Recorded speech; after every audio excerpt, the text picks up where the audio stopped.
हम अगर दुर्बल है, असंगठित है, तो उसका मतलब हम अत्याचार को निमंत्रण दे रहे हैं। निमित्त कुछ नहीं चाहिए, हम दुर्बल है, यह निमित्त पर्याप्त है।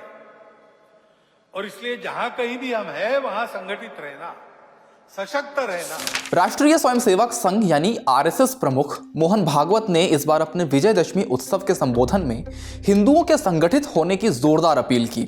इस साल की शुरुआत में बांग्लादेशी हिंदुओं के खिलाफ हिंसा की घटनाओं का उदाहरण भी पेश किया। पॉलिटिकल एक्सपर्ट्स ने इस बयान को महाराष्ट्र में प्रधानमंत्री नरेंद्र मोदी के बयान और कुछ उत्तर प्रदेश के मुख्यमंत्री योगी आदित्यनाथ के एक बयान से जोड़कर देखा।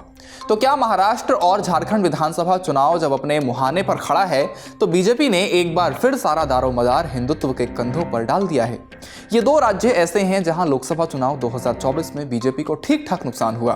तो इसकी भरपाई के लिए और इंडिया गठबंधन और राहुल गांधी की जाति जनगणना वाले नैरेटिव को काउंटर करने के लिए पार्टी अपनी हिंदुत्व की लाइन और साफ करने में जुटी हुई है। इस वीडियो में इंडिया टुडे मैगजीन में छपी अनिलेश एस महाजन की इस रिपोर्ट के जरिए तलाशेंगे इन्हीं सवालों के जवाब।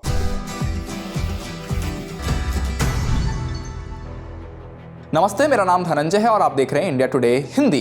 12 अक्टूबर 2024 को आरएसएस प्रमुख मोहन भागवत जब हिंदुओं को बांग्लादेश का उदाहरण देकर संगठित रहने की अपील कर रहे थे, उससे 3 दिन पहले यानी 9 अक्टूबर को इसी लाइन की बात प्रधानमंत्री मोदी ने कही थी।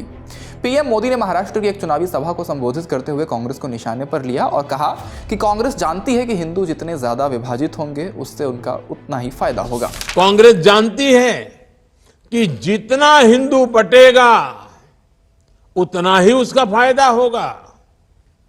कांग्रेस किसी भी तरीके से हिंदू समाज में आग लगाए रखना चाहती है ताकि वो उस पर राजनीतिक रोटियां सेकती रहें। संघ परिवार के दो दिग्गजों का इस तरह एक ही सुर में बोलना ऐसे समय में सामने आया जब उनके बीच मतभेदों की अटकलें जारी थीं। खासकर इस साल की शुरुआत में ऐसी खबरें आई थीं कि लोकसभा चुनाव के दौरान आरएसएस के स्वयंसेवकों ने व्यापक स्तर पर बीजेपी के चुनाव अभियान से दूरी बना ली है। सियासी तौर पर इन बयानों के खास मतलब टाइमिंग की वजह से भी निकाले जा रहे हैं। चुनाव आयोग ने महाराष्ट्र और झारखंड में चुनाव की तारीखों की घोषणा कर दी है और यूपी में उपचुनाव भी होने वाले हैं। इसलिए बीजेपी का एक बार फिर हिंदुत्व के नैरेटिव पर लौटना एक बड़ा सियासी दांव माना जा रहा है। लेकिन ये नैरेटिव फिर से अचानक नहीं उभरा है।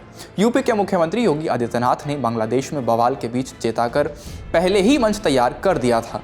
सीएम योगी को कई सभाओं में ये दोहराते सुना गया कि बटेंगे तो कटेंगे। और राष्ट्र तब सशक्त होगा जब हम एक रहेंगे, नेक रहेंगे, तभी नेक रहेंगे। बटेंगे तो कटेंगे। आप देख रहे हैं ना, बांग्लादेश में देख रहे हो ना, तो वो गलतियां यहां नहीं होनी चाहिए।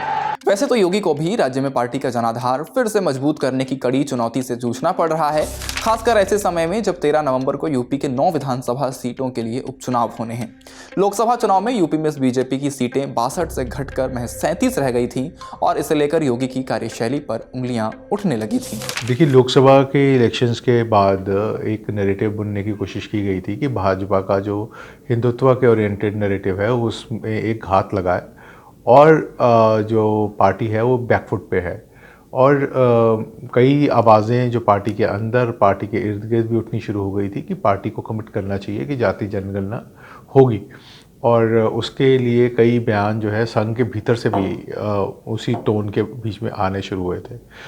तो ये मोदी 3.0 के लिए एक बड़ा रास्ता दिखाया जा रहा है। इसका विधानसभा के इलेक्शनों में भी इम्पैक्ट पड़ेगा, पर एक जो ट्रेजेक्ट्री है मोदी 3.0 की, उस ट्रेजेक्ट्री को सेट करने की कोशिश की जा रही है कि जो हिंदुत्व का नैरेटिव है, बिल्डअप है, उसको ये सरकार और संघ परिवार जो है डाइल्यूट करने के हक में बिल्कुल नहीं।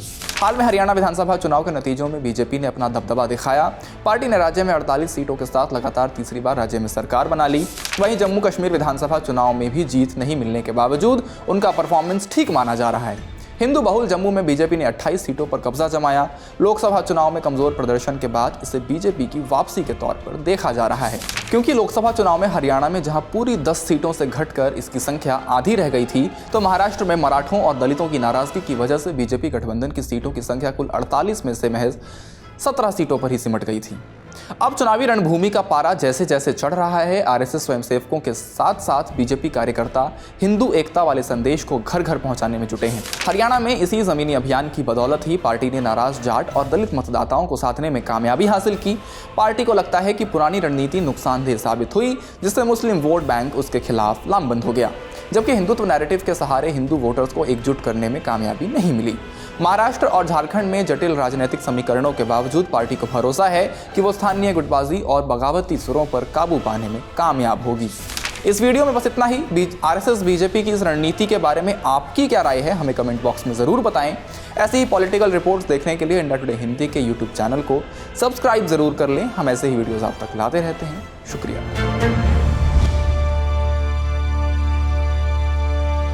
इसी तरह की तसल्ली से भरी हुई एक्सक्लूसिव रिपोर्ट्स देखने के लिए सब्सक्राइब करें इंडिया टुडे हिंदी का यूट्यूब चैनल और बेल आइकन जरूर प्रेस करें ताकि वीडियो अपलोड होते ही आपको खबर हो जाए।